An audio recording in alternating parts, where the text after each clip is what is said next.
Apa itu tunanetra? Tunanetra adalah individu yang mengalami kelainan pada indera penglihatan yang menyebabkan individu tersebut terhambat dalam penglihatannya. Secara etimologis, tunanetra berasal dari kata tuna, yang berarti rusak atau rugi, dan netra, yang berarti mata. Dengan demikian tunanetra adalah sebutan bagi individu yang mengalami kerusakan atau hambatan pada organ mata. Kerugian atau kerusakan organ mata yang terjadi dapat terjadi baik secara anatomis, struktur dan keterhubungan tubuh, maupun fisiologis, fungsi tubuh. Ciri-ciri tunanetra. 1. Ketajaman penglihatan kurang dari ketajaman yang dimiliki orang awas. 2. Terjadi kekeruhan pada lensa mata atau terdapat cairan tertentu. 3. Posisi mata sulit dikendalikan oleh saraf otak. 4. Terjadi kerusakan pada susunan saraf otak yang berhubungan dengan penglihatan. Jenis tunanetra. Berdasarkan pemaparan pengertian tunanetra menurut para ahli di atas, kita dapat mengetahui bahwa setidaknya terdapat dua jenis utama dari penyandang tunanetra. Untuk lebih jelasnya, penyandang tunanetra dapat diklasifikasikan menjadi 1. Low vision, kurang awas, merupakan jenis tunanetra yang dikatakan sebagai penglihatan lemah.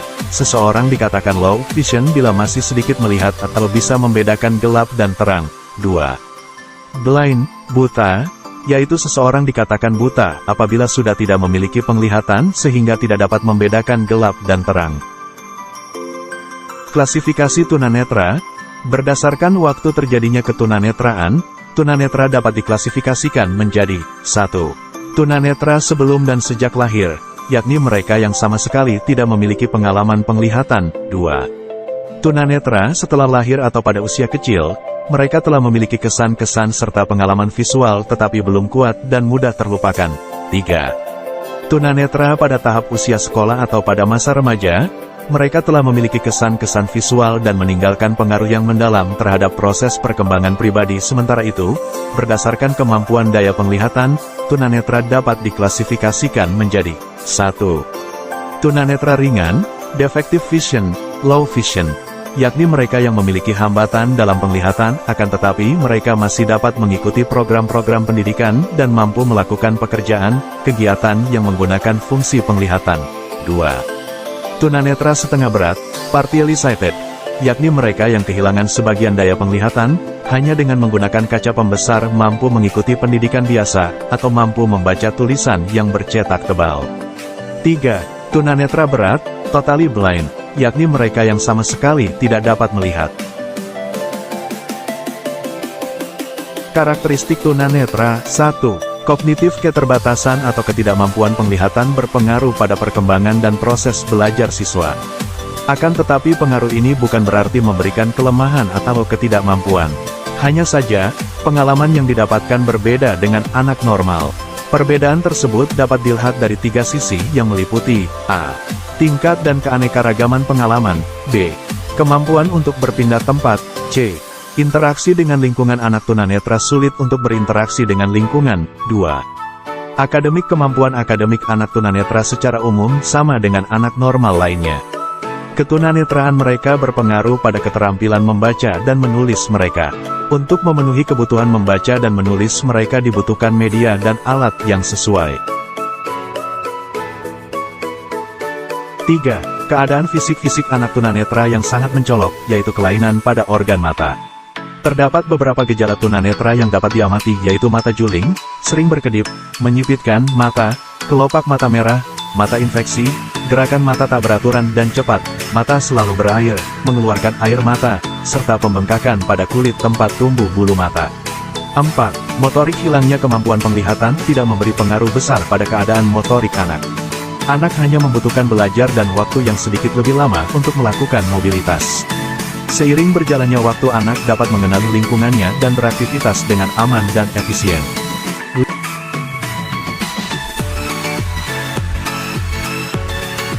5. Perilaku. Secara tidak langsung kondisi ketunaan anak tunanetra menimbulkan masalah pada perilaku kesehariannya.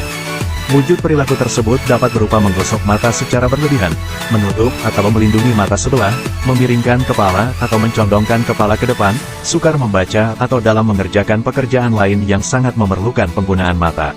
6. Pribadi dan sosial. Keterbatasan penglihatan anak tunanetra berdampak pada kemampuan sosial mereka. Mereka kesulitan dalam mengamati dan menirukan perilaku sosial dengan benar. Mereka memerlukan latihan dalam pengembangan persahabatan dengan sekitar, menjaga kontak mata atau orientasi wajah, penampilan postur tubuh yang baik, mempergunakan gerakan tubuh dan ekspresi wajah, mempergunakan intonasi suara dalam mengekspresikan perasaan, serta menyampaikan pesan yang tepat saat berkomunikasi. Faktor penyebab tunanetra. Ada beberapa faktor penyebab tunanetra adalah sebagai berikut. 1. Faktor prenatal. Sebelum kelahiran, faktor prenatal adalah faktor yang mempengaruhi perkembangan sebelum anak lahir atau pada saat masa anak di dalam kandungan dan diketahui sudah mengalami ketunaan.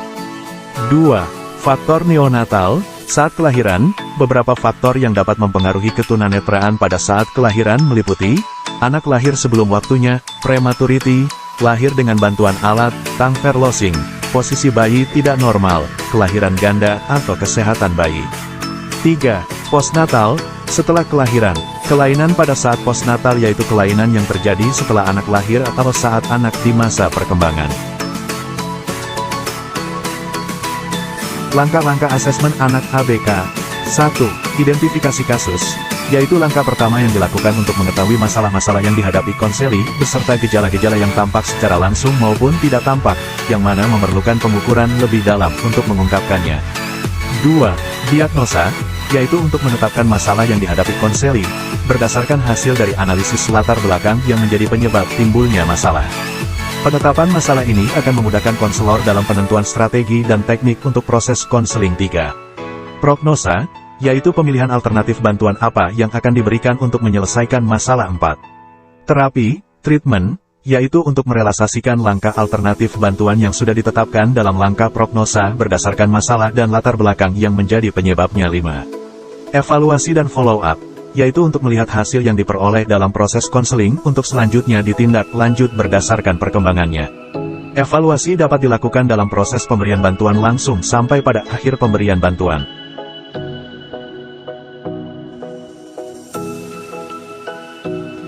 Fungsi asesmen tunanetra. A. Asesmen bagi anak tunanetra total, meliputi 1. Identifikasi anak secara umum. 2. Penyebab kebutaan dan waktu mengalami kebutaan. 3. Kemampuan yang dimiliki anak, seperti keterampilan dasar, kemandirian anak dalam mengerjakan sesuatu tanpa diperintah, melalui instruksi oleh guru, apakah anak dapat melakukannya, dengan petunjuk peragaan, apakah anak mengerti yang diperintahkan. 4. Kemampuan dalam bidang akademik, meliputi berbahasa, membaca, menulis, berhitung. 5. Kemampuan dalam bekerja dan berkarya. 6. Kemampuan mengadakan sosialisasi. 7. Kebutuhan anak secara menyeluruh, misalnya kebutuhan akan kemampuan untuk membaca, menulis, berhitung, berjalan mandiri, dan lain sebagainya. B. Asesmen bagi anak tunanetra low vision, untuk mengetahui tingkat ketajaman penglihatan dan untuk menentukan tingkat fungsi daya lihat. 1. Mengukur berapa jarak antara mata anak dengan halaman kertas atau benda yang dipegangnya, misal 10 cm, 15 cm, dan 20 cm. 2. Bagaimana care melihatnya? Apakah dengan kedua matanya sekaligus, hanya menggunakan satu mata saja, atau satu persatuan baru kedua-duanya, menggerakkan kepalanya dalam mengamati gambar atau menggerakkan kertas dalam mengamati gambar hingga bisa menemukan titik gambar yang dimaksud. 3. Bagaimana dalam menangkap gambar? Dapat sekaligus melihat bagian demi bagian secara berurut, atau melihat secara sembarang. 4. Komentar dan reaksi anak saat melihat gambar. 5. Bagaimana perhatian saat melihat gambar? Terang, santai, atau acuh tak acuh. 6. Bagaimana reaksi terhadap cahaya? Menghindari atau mencari cahaya agar dapat melihat dengan jelas. 7. Penggunaan cahaya penerangan 25W, 40W, atau 100W. 8. Reaksi lainnya, seperti menangis, tertawa, menaikkan alis, takut, meraba-raba benda yang sedang dibawa, mengubah-ubah posisi benda dari dekat ke jauh, atau sebaliknya. 9. Penggunaan warna yang dapat dilihat, umumnya warna dasar yaitu hitam, merah, biru, hijau, dan kuning pada kertas putih. 10. Dapat dipergunakan spidol kecil untuk membuat sebuah gambar sederhana seperti garis, kurva, lingkaran atau sebagainya pada kertas. Dari tes dapat terlihat, Apakah anak masih mampu meniru atau tidak? Karena gambar akan terlihat di tengah, di atas atau di luar garis. Terima kasih, semoga bermanfaat.